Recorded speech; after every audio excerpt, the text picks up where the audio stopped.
I'm gonna show you how to make the best Halloween nail. Find something ball shaped to use, put some plastic wrap over it, and then start applying clear gel. I'm using Builder Gel. Cover 50% of the ball. Wipe it with alcohol and remove the plastic wrap. Now repeat until you have two halves, like this. If needed, you can file them down a bit to make them align better. And once you're happy with the shape, you cut a hole in one of the halves, like this. Then it's time to glue them together. I'm using glue gel.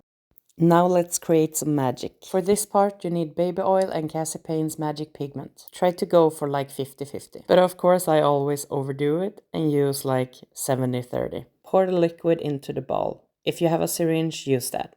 And then close the gap you made with glue gel. Now use shiny top coat and top coat the entire ball. Now I'm gonna show you how I made the stand for the crystal ball.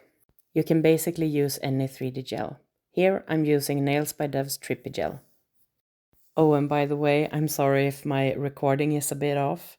I made this at the same time as I did my first ever live.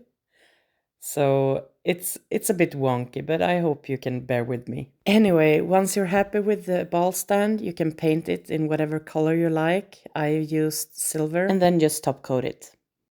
For the actual nail, I used Nails by Dev's Hollow Cat Eye. And for the tip of the nail, I used Recently Deceased, also from Nails by Dev. And once I was happy with the fade, I used matte top coat.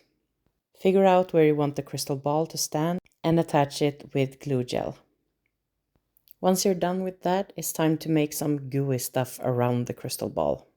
And let me tell you, I don't know what I'm doing. Just go crazy with it. For this part, I used Trippy Gel and glue gel. Mix the magic pigments with top coat. And of course, I overdo it.